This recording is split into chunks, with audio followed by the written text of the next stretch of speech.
welcome sa aking kusina dito sa Dirty Kitchen. Yan. Let's go. So magluluto ako ng ano ngayon, labong.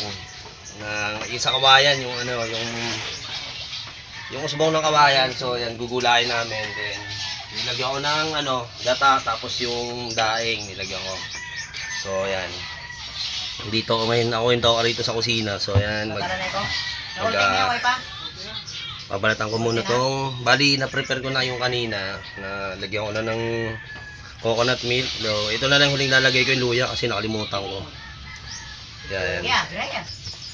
Nailagay ko na doon yung ano, lahat ng ingredients na ilagay ko na. So, ito na lang yung kulang.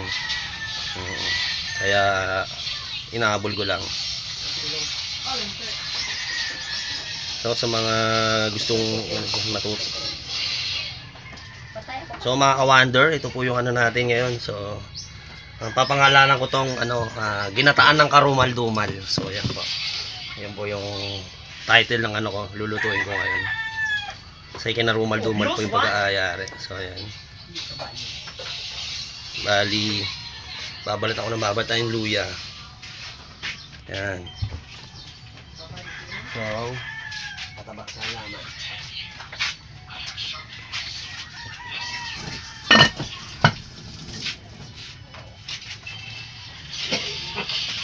So, dadare, iwain.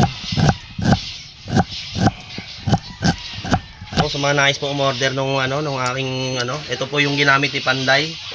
Ito po yung kutsilyo ni Panday. So, ayan. Ako po yung nagmana ng kutsilyo ni Panday. Umahaba po ito pag may emergency.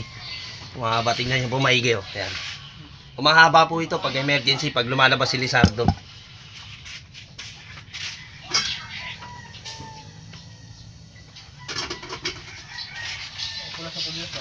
So magpapapoy na po ako, magpapapoy.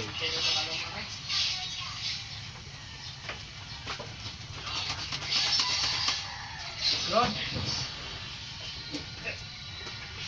Apa naman mo level plan daw, level plan. Bato. Patay pa ko no. So ayan po. Sinalang ko na. So ayan. Sinalang ko na po siya, mga ka-wonder. Ayan po. Ayan.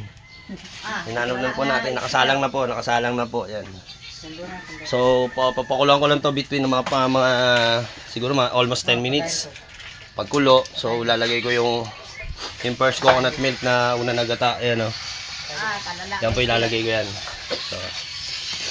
So shoutout nga pala dyan sa mga kaibigan natin dyan. So, mga natin dyan. So, dito sa